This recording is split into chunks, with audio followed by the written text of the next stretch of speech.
गुजरात में राम राज्य आ गया है और ऐसा राम राज्य आया है, बीजेपी के नेताओं को सुनने के लिए गुजरात की जनता भी इकट्ठा नहीं हो रही है। संकेत साफ है, अब बीजेपी की गुजरात से विदाई हो रही है। नमस्कार, मेरा नाम है नवीन कुमार नंदन। एक क्या संकेत है? संकेत तो यही है ना, पहले आप वीडियो को देखिए। वीडियो को देख लिया आपने? आम आदमी पार्टी के नेता हैं संजीव झा। संजीव झा ने ट्वीट किया है। संजीव झा ने ट्वीट करते हुए लिखा है, गुजरात बीजेपी प्रदेश अध्यक्ष सीआर पाटिल की भावनगर में विशाल जनसभा के लिए यहां पर कुर्सियां लगा दी गई थी, तमाम व्यवस्थाएं की गई थी, लेकिन इतनी बड़ी विशाल जनसभा हुई, उसमें कोई गुजरात का आदमी पहुंचा ही नहीं। बीजेपी के लिए इससे ज्यादा शर्मनाक बात क्या होगी? भावनगर वही विधानसभा सीट है जहां पर देश के गृह मंत्री अमित शाह पहुंचते हैं, जहां पर देश के प्रधानमंत्री नरेंद्र मोदी का दौरा होता रहता है। लेकिन भावनगर की जनता ने, ऐसा लग रहा है वीडियो को देखने के बाद, बीजेपी को नकार दिया है और गुजरात की जनता ने साफ कर दिया है कि गुजरात से बीजेपी की विदाई हो रही है। अब गुजरात में आम आदमी पार्टी की चलेगी, ना कि भारतीय जनता पार्टी की चलेगी। सोचिए, गुजरात में कई सालों से बीजेपी सत्ता पर काबिज है, लेकिन गुजरात में हो क्या रहा साहब? वहां पर ना तो स्कूल बन पा रहे हैं, ना अस्पताल बन पा रहे हैं, ना वहां किसानों को फ्री बिजली मिल रही है, ना व्यापारियों को लाभ मिल रहा है।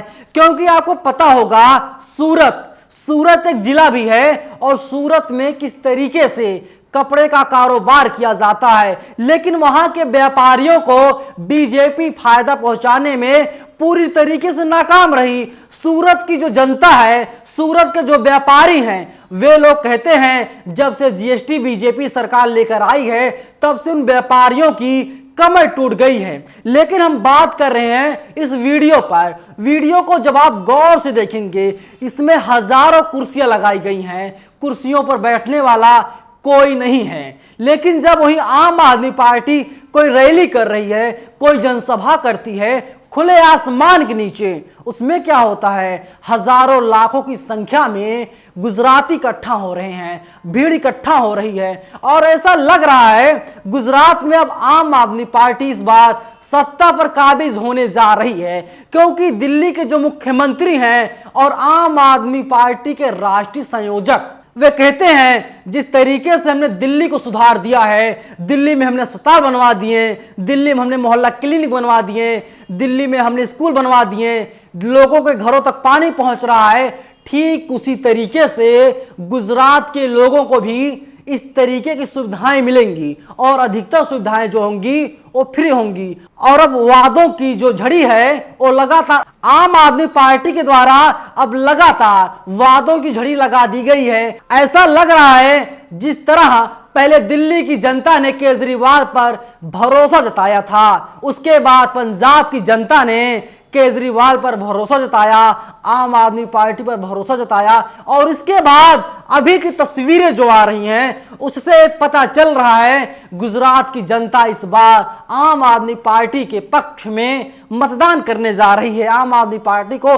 समर्थन देने जा रही है। हमें नहीं कह रहे कि वहां पर आम आदमी पार्टी जीत रही है या फिर से बीजेपी की वापसी हो रही है या एक बार फिर से गुजरात में कांग्रेस सत्ता कब्जाने में कामयाब हो जाएगी।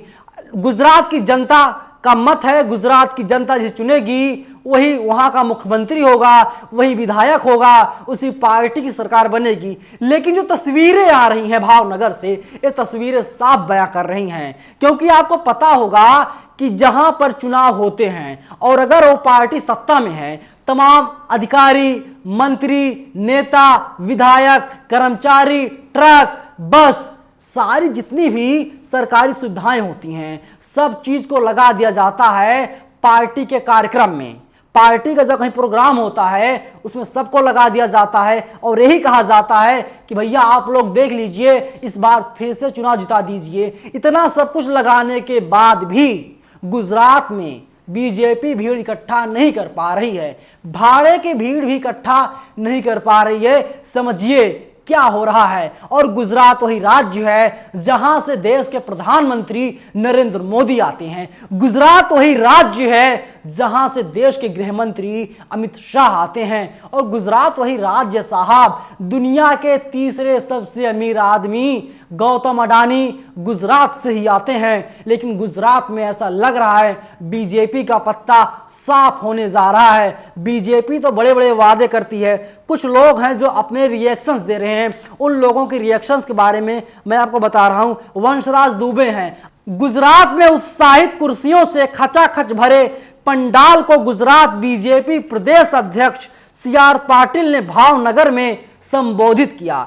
आदरणीय अरविंद केजरीवाल जी की अपील बीजेपी पन्ना प्रमुखों तक पहुंच गई है। इस बार एक तरफा वोट बदलाव के लिए एक एक वोट आपके लिए। सोचिए, ये तंज कस रहे हैं, बीजेपी के मजे ले रहे हैं। किस तरीके से मजे ले रहे हैं कि जो वहां कुर्सियां थी, खचाखच कुर्सियों से भरे हुए पंडाल को बीजेपी गुजरात के प्रदेश अध्यक्ष ने संबोधित किया। लोगों को संबोधित नहीं कर रहे हैं, बल्कि कुर्सियों को संबोधित किया जा रहा है।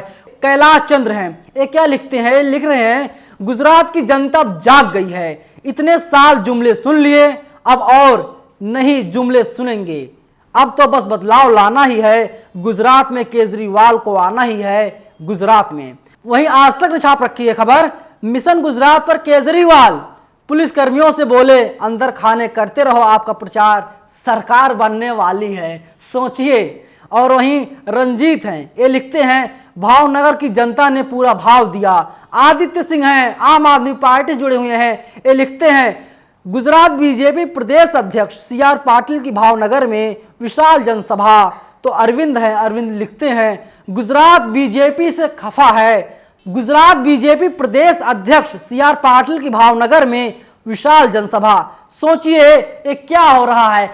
लोग तंज कस रहे हैं और लोग मजे ले रहे हैं भारतीय जनता पार्टी का। सोचिए, बीजेपी कई बार से वहां पर सत्ता में बैठी हुई है, इसके बाद भी अगर भीड़ वहां पर इकट्ठा नहीं हो रही है तो क्या संकेत दिए जा रहे हैं? इससे साफ जाहिर हो रहा है कि गुजरात में बीजेपी की जमीन है वो खिसकती हुई दिखाई दे रही है। भूपेंद्र भाई पटेल अभी वहां के मुख्यमंत्री हैं। पिछले साल किस तरीके से मुख्यमंत्री को चेंज किया गया, इससे पता चल गया था कि जो वहां के मुख्यमंत्री हैं वो नाकाबिल हैं, वो किसी काम के नहीं हैं। और अगर वे मुख्यमंत्री रह गए और साल 2022 में जब विधानसभा चुनाव होगा गुजरात में तो बीजेपी हार जाएगी। लेकिन भूपेंद्र भाई पटेल भी आ गए हैं, ये भी कोई चमत्कार नहीं कर पा रहे हैं। और ऐसा साफ लग रहा है बीजेपी की विदाई होने जा रही है और रोकने वाला अब कोई नहीं है जो बीजेपी को गुजरात से रोक ले। लेकिन एक चीज जान लीजिए,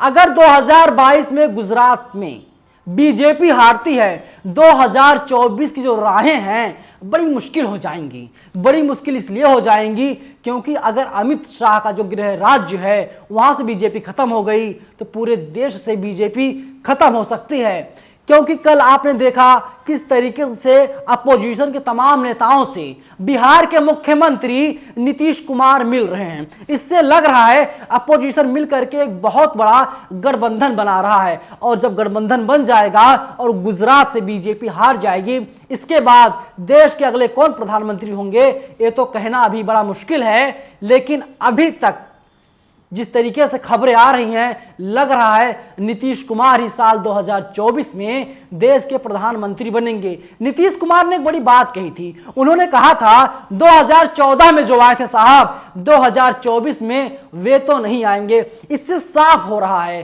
साफ जाहिर यही हो रहा है कि अब गुजरात में क्या होने जा रहा है। अपने में एक चमत्कार होगा अगर बीजेपी हार जाती है। पूरी वीडियो पर आप लोगों की क्या राय है? आप लोग अपनी राय हमें जरूर बताइएगा। शुक्रिया।